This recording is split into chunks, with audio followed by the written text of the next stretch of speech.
All right, welcome everyone. And now let's talk about building difficult habits, difficult to do. Now there is one example I want to share with you, which is in our boot camps we have the 5 a.m. routine, and a lot of people have shared this problem that when I try to get up at 5 a.m., it's very hard. And they say sometimes the alarm goes off, but I snooze it, and then after that I just switch it off, or sometimes I get up but I sleep and I fall asleep again. Sometimes I just don't hear the alarm. All these problems indicate that it's very hard to get up at 5 a.m. Now this could be any other problem as well, or any other difficult habit. Working out would definitely qualify, or going for a morning run. Now, in all these habits, when we try to build, what essentially happens? Why is it that we are not able to get up for a morning run or go and do a workout? One reason is that when we think about the workout in our mind, it's like such a huge thing that we just don't feel like we have that energy to get up and run for 5 kilometers and come back. We may not even feel we have enough energy to get out of the bed, especially let's say if it's cold and you are warm inside the bed. Even just getting out can be a problem.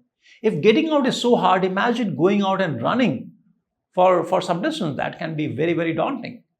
Now the way to break this is, or to solve this problem, is to break it down into steps. So I'll tell you how I built my 5 a.m. routine. So for that, I have to get up early, typically between 4:30 to 4:45. And initially, when I was trying to build the habit, what I would do is, when the alarm would go off, I knew that the danger was if I snooze it once, or maybe once or twice, after that it's not going to happen. So when the alarm would go off, the first thing was I would keep the alarm a little bit away, and it was my resolve that I will not switch off or I'll not snooze the alarm. The first thing I have to do is, when the alarm goes off, I have to put at least one of my feet on the floor. I have to touch the floor with my left foot, because I'm on the bed right now and I need to sort of break that mindset of just being in the bed, being cozy and comfortable. So the alarm would go off and I would just touch the floor with my left foot. Once it touches the floor, now there is a little bit of change in my mindset. Then I would put the second foot also on the ground. So now both the feet are touching the floor. At that point, the grip of sleep and the tiredness, it is broken a little bit. So this was my step number one. Step number two is go to the washroom and splash some water on the face. Before that, I would switch off my alarm and then go and do that. Once I've done with that, third step would be, okay, if I have to go for a run, I need to put on my shoes. It doesn't matter whether I run or not. My goal is to put on my shoes. Next would be put on my running t-shirt. And almost always, once I put on my running t-shirt, after that, I feel okay, I'm ready to go. And even if that does not happen, my goal is, okay, now step out of the house and start walking. Now, once I walk, then maybe if I feel like it, I can start my running. Now look at the steps. Right? First is I would put my feet on the floor. Second is splash some water.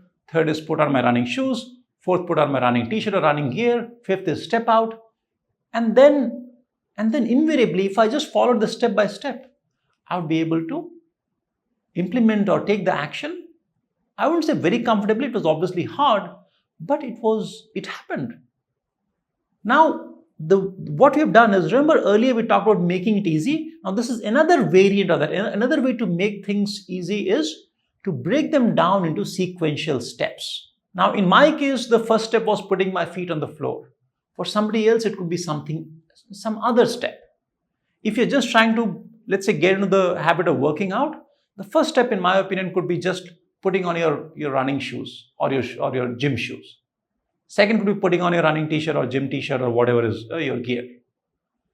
Third is stepping out. Fourth is getting in the car and driving to the gym. Fifth is going to the gym, and once you enter the gym, doing a 5-minute warm-up. And the key thing is, think of these in your mind as 1, 2, 3, 4, 5. And most importantly, this is important, you have the freedom. After step one, if you don't feel like going further, no problem. Stop, come back. I'm not discouraging you from taking the next step. Obviously, once you do the step one, the way I would play in my head is I would ask myself, do I have enough energy, enough motivation to take the next step? Answer is very often, yeah, okay, can do that. Can I just put on my shoes? Yes, I can. Can I put on my t-shirt? I can do that.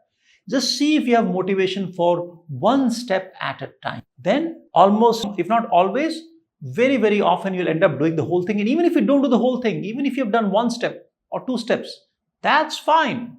Celebrate. Put a tick in a habit tracker. Today's habit or today's requirement was achieved, and tomorrow start again. Gradually, things will start improving. The same technique you can apply to other things as well, which are hard. So as an example, when we do running, if you're running, let's say 10 kilometers or 15 kilometers, so you're doing a half marathon or a full marathon. Whenever I've done half marathons when it's like 21 kilometers, if I think of 21 kilometers at the start line, it might, you've just done, let's say 2 or 3 kilometers, so already you're panting, your breath is really hard, you are struggling. And if you think, oh my God, another 18 kilometers left, I have just done 3 and I'm already exhausted. If you think like that, your body and brain will just give up. But you tell yourself, okay, I've done 3. Can I do one more? Cool. Do one more. Then one more. And then one more. And before you realize, 3 becomes 5 and then 10. And then you say, oh, okay, I've done 50%. No problem. Keep going. 1 more kilometer. And kilometer by kilometer you do, and then half a marathon, 21 kilometers gets done. The same way you do 42. Any difficult goal, our mind, if our mind thinks about the whole thing, it may look like, oh my God, this is like too daunting. But when you break into chunk, bite by bite, step by step, take it. And at any point, if you have to feel like I cannot go any further, no problem. There's no shame. There's no embarrassment. You have achieved your goal. Feel happy about it. Remember, happiness makes the habit more likely to succeed. If you feel frustrated, that frustration will next day, it will play in our mind again. So celebrate, congratulate yourself. Well done. Doesn't matter where you reached. And tomorrow, start again. And if you feel like it, push it a little bit harder and be patient. If not on day 1, if not on day 5, on maybe someday, maybe day 10, day 12, someday you will cross the barrier. You will start running. You'll start working out. Any habit can be built in this manner. Thank you for listening. I hope you found this interesting. And if you like this video, subscribe to our channel. And before you go, one more thing. Every week, I conduct online workshops on topics like meditation, focus, discipline, and just learning skills to help build a happy life. I will leave a link here.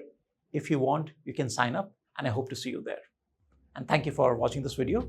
And I hope to see you soon again in the next video. Thank you. Bye-bye.